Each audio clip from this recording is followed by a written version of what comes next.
The very much anticipated Buried Echoes update released for the Long Dark, and with it came something I did not expect. Hinterland warned us the story of the Far Territory would be going in a new direction, and they were not lying. Over the course of 3 videos, I will tell the story that is buried in and around the Langston mine in the zone of contamination. In this video, I will focus on the security chief's first 3 logs. In the second video, I will focus on the foreman's first 3 logs, and the final video will be the finale of Buried Echoes. As always, this video will contain heavy spoilers for Buried Echoes as well as Signal Void.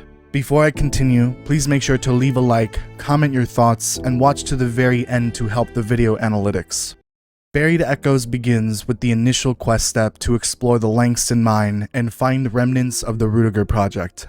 This requires the handheld shortwave radio, the completion of Signal Void, and an aurora or glimmer fog to find the first signal. It will lead you to the boss's settlement and a cache containing a note that reads, "This mine is a graveyard, maybe my own too, if I'm not careful. The wolves here are unwell, all this pollution in the ground, awful. Whatever happened, it goes beyond any of the stories Poppy told me about Langston Corp and the bad old days of uranium extraction. I don't even know how to say it. There's a deeper darkness, some other mystery buried in those tunnels. I couldn't access the lowest levels without suffocating, but there seems to be a clear path to try down there. I just need some way to manage the toxic vapors seeping out of the ground. There's also the bizarre area locked away inside the entrance off the upper tracks, behind the derelict concentrator facility. And there's that downed helicopter in the hills above the old water extraction ponds I need to check out. Might be some tools to scavenge there, or in the concentrator and headframe building. For now, a moment to rest. This journal page is from a third party, unrelated to us, the survivor, and anyone involved in the Rudiger project. My best guess is that Poppy was a former employee at Langston Corp, which ran the local mine, and told their child or grandchild of the stories they had about the mine. The writer of the journal page would visit only to find something much darker than the stories they were told. The page was also dated the 18th of June 1991, which threw a major wrench into my theory connecting Signal Void and Perseverance Mills. This means that the events of the Rudiger project took place in the 1980s or 1990 at the latest. The journal page will direct you to search for a crashed helicopter.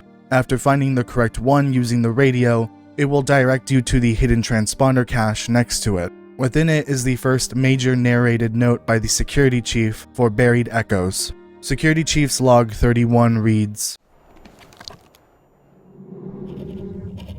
"If this reaches you, it means they made it out, and to the mainland. What a mess, old friend. I sent them your way after we managed to get a chopper flight-worthy. By now, they shared my old call sign with you, from the Alaska days. I hope that, and this note from my logbook, convinces you. Do you recognize the book?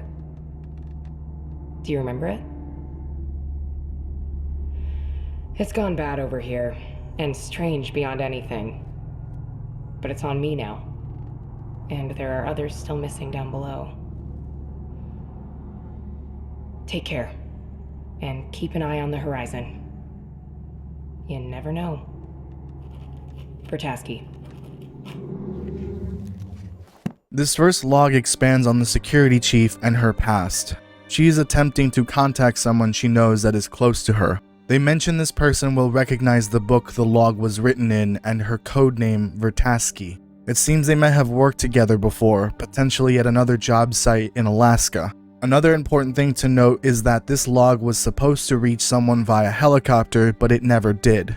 In fact, the helicopter it was on had crashed, which isn't a regular occurrence outside the night of the first flare. Since this was decades before, there is another reason the helicopter crashed. Security Chief's log 32 reads, "I can probably make it back to the surface before the weather turns again. Moving slowly now. Recording as much as I can. The writing helps keep me here. Otherwise, my mind wanders. To the sea. To small ships in deep water. My mother's voice. At this point, it is clear the security chief is suffering the later stage symptoms of the Rudiger Project outbreak. As of now, the security chief's mind seems to be racing, causing her to lose control of her focus. The part of her brain that makes her herself is breaking down. She mentions things like water, ships, and her mother's voice, and I believe these are things that are occupying her mind as she tries to focus on escaping the mine. Security Chief's log 33 reads, I'm never leaving this place. I see that now. I tried to reason with him, to get him to see what this had all cost us. Rudiger had other plans. The transmission site over the mountains. He's always had a way out. Always. He risked nothing. So I came back down to try and smash this thing. Or do something. Anything.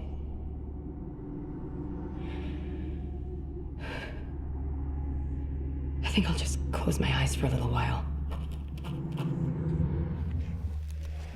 I think this is probably where the tale begins to make its turn, as stated by Hinterland. Rudiger's true colors come to light. I have always been suspicious of him since the beginning of Signal Void, and this log confirms it. As we know from Signal Void, everyone involved in the project would suffer the effects of the machine, everyone except for Rudiger.